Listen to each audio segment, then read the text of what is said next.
Olá! Hoje a gente vai mergulhar uma jornada por uma sabedoria, assim, antiga e cheia de paradoxos. Vamos falar do Tao Te Ching, um texto que tenta usar palavras para descrever algo que a gente só consegue mesmo experimentar quando as palavras acabam. Olha só, essa é a primeiríssima linha do livro, e ela já joga a gente de cabeça no mistério. Pensa nisso, um livro que começa dizendo que o que ele vai falar não dá conta de explicar o essencial. A grande ideia aqui é que o verdadeiro Tao, ou o caminho, não cabe em caixinhas, em definições. É algo que se sente, sabe? Não que se fala. Então, afinal, o que é esse tal de Tao? Tenta imaginar como se fosse o fluxo silencioso de um rio ou a força invisível que faz as estações do ano mudarem. É a ordem natural das coisas, do universo. É algo para ser vivido, sentido, não para procurar no dicionário. Esse texto é como um mapa que aponta para essa direção, convidando a gente a sentir esse fluxo, mesmo que não dê para botar um nome nele. E quem foi que nos trouxe essa mensagem tão enigmática? Vamos conhecer a figura lendária por trás do Tao Te Ching, uma pessoa tão misteriosa quanto seus próprios ensinamentos. A história do Lao Tse, por si só, já é um paradoxo. Isso combina perfeitamente com o que ele ensina. Diz a lenda que ele ficou 81 anos na barriga da mãe e que nasceu já velho, sábio, de cabelos brancos. Até o nome dele, Lao Tse, que quer dizer filho velho, é uma contradição. E é exatamente aí, nessa união de opostos, que a gente começa a encontrar a chave para a filosofia dele. Vamos um pouco mais fundo nesse nome. Velho não é só sobre idade, tá? Representa a sabedoria do fim, do ciclo que se completa. E filho é a energia do começo, do nascimento. Então, o filho velho não é só uma pessoa, é um símbolo. Ele é a própria encarnação da natureza do Tao, aquele ciclo eterno em que todo fim é também um novo começo.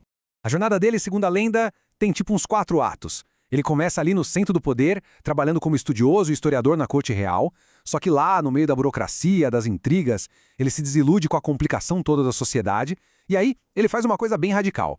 Larga tudo e parte para o oeste, buscando silêncio e sabedoria. E foi nesse momento, bem na fronteira, que um guarda o reconheceu e fez um pedido. Por favor, anote seus ensinamentos antes de ir embora. O resultado, um livrinho com uns 5.000 caracteres, o Tao Te Ching. Depois disso, ele seguiu sua jornada e, como diz a lenda, simplesmente transcendeu. Beleza, com a história do Lao Tse em mente, a gente entra no coração da sabedoria dele, e ela se baseia numa ideia que de primeira parece estranha. Os opostos não estão em guerra. Na verdade, um depende do outro para existir. São tipo assim, duas faces da mesma moeda. Pensa um pouco com a gente. Como é que a gente saberia o que é alto se não tivesse a referência do que é baixo? Ou o que é fácil sem nunca ter passado por algo difícil? Um conceito só existe por causa do seu oposto. Eles se definem um ao outro. Então, a visão taoísta não é a de uma batalha entre bem e mal, luz e escuridão. É mais como uma dança, uma harmonia. A verdadeira sabedoria não é escolher um lado, mas sim perceber como essas forças se equilibram e juntas criam o todo. Agora se preparem, porque a gente vai entrar numa das ideias mais diferentes e, ao mesmo tempo, mais poderosas do taoísmo. Vamos falar sobre a incrível utilidade do vazio, do nada. Para explicar isso, Lao Tse usa exemplos super simples, do nosso dia a dia. Pensa numa roda. Ela tem os raios, o aro, mas é o buraco vazio no centro que faz com que ela gire no eixo. Ou um vaso. Ele é feito de argila, claro, mas é o espaço vazio dentro dele que o torna útil para guardar alguma coisa. E o mesmo vale para uma pasa.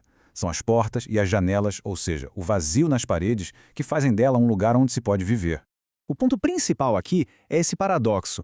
A gente dá valor ao que existe, ao que a gente pode tocar, a argila do vaso, as paredes da casa, mas a utilidade, a função de verdade, vem justamente daquilo que não existe, do vazio.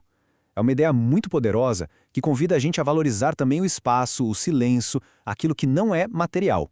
E essa ideia do poder do vazio nos leva direto a um dos conceitos mais famosos do taoísmo, o Wu Wei. Se o vazio é o que permite a função, então talvez a não-ação seja o jeito mais eficaz de agir. E calma, isso não é preguiça, é mais uma ação sem esforço. É como um surfista, que não luta contra a onda, mas usa a força dela para se mover. É sobre alcançar objetivos se alinhando com o fluxo, em vez de ficar forçando a barra.